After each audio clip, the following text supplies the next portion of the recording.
grand plaisir de vous accueillir ce soir. C'est une joie pour moi de vous réunir, une joie qui a été longtemps différée, non pas par ma faute d'ailleurs, mais je crois que par la faute du Covid, puisque je suis arrivé effectivement en 2020, en plein milieu du Covid, et nous avions effectivement ce projet avec Geneviève d'organiser cette soirée.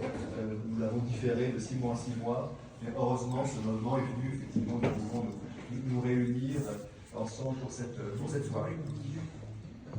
Je vais appeler quelques éléments, quelques mots en espagnol avant de repasser en français, parce que je crois que c'est un geste effectivement à la fois de respect. Hier était le jour international de la langue maternelle, donc je crois que voilà, c'était hier, exactement, donc c'est un moment aussi pour célébrer bien ici la francophonie, et d'ailleurs nous l'avons célébré avec un certain nombre d'ambassadeurs, effectivement des pays membres de la francophonie.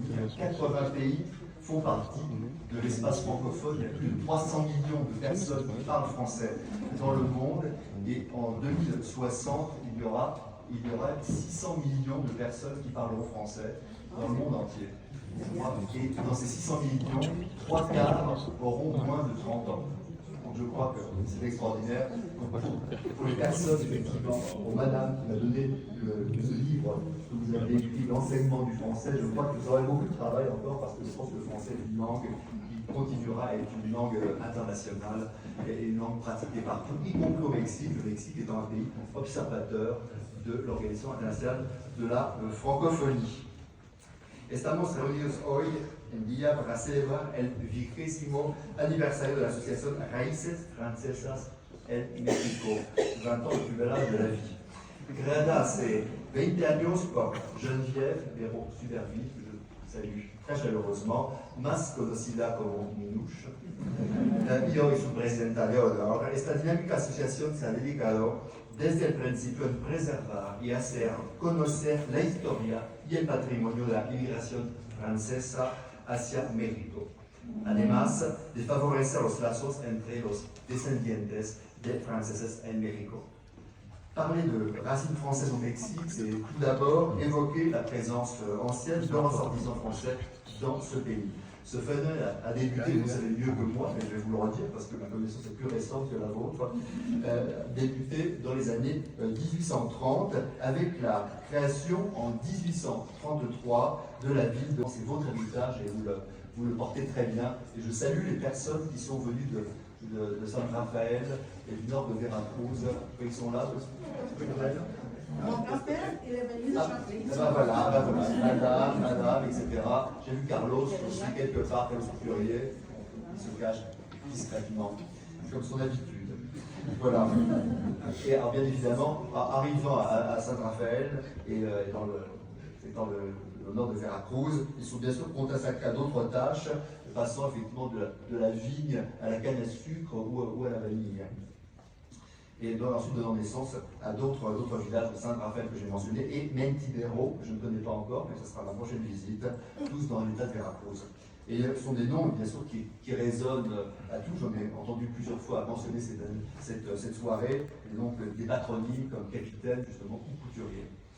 La deuxième vague de migrants est arrivée, quant à elle, dans les années 1840, dans le cadre de la ruée vers l'or en Californie, et cette fois-ci encore en territoire mexicain, dans ces années-là.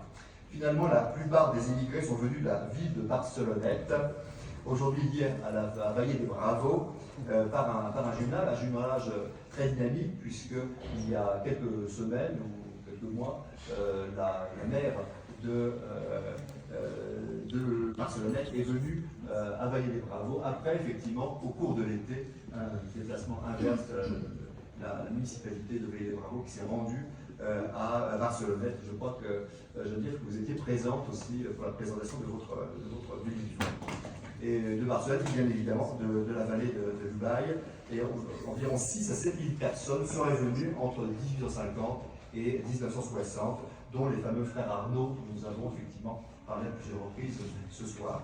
Certains d'entre eux, d'ailleurs, profitant de la présidence de Porfirio Díaz, du Porfiriato, pour prendre part au développement économique du Mexique dans des secteurs comme le commerce, d'ailleurs je pense au Grand 2018 par un prédécesseur, Angrio, mais aussi aux nombreuses activités organisées par l'association. Réunions, conférences, visites guidées, présentations de livres, comme ce soir, toutes liées à la migration française. Avec comme dernier événement majeur, c'est celui qui nous rassemble ce soir, la publication du livre 500 ans de présence française du dispositif STARF, piloté par le consulat général de France à Mexico, qui est destiné à financer des projets d'association au bénéfice de nos communautés dans le monde. C'était le cas ici avec le soutien accordé à la préparation et à la publication de ce livre. Enfin, l'histoire de Racines françaises au Mexique fait aussi écho à l'actualité de notre communauté française. Actuellement, 21 729, c'est le bon chiffre, Eric, Français sont inscrits au registre des Français établis hors de France, ce qui place notre communauté dans ce pays au 18e rang mondial des communautés de Français dans le monde entier. Je crois que c'est quelque chose qui est tout remarquable parce que, effectivement, ça montre le dynamisme, la présence, la continuité également de la présence française dans ce pays. Et je crois que le consulat a beaucoup, dans l'ambition de faire croître ce chiffre d'ailleurs, notamment en incitant, et donc de le faire également de votre côté, en incitant les personnes qui ne sont pas inscrites au registre des Français de l'étranger, de le faire. Je crois que c'est important pour nous de montrer l'importance, le poids de notre communauté.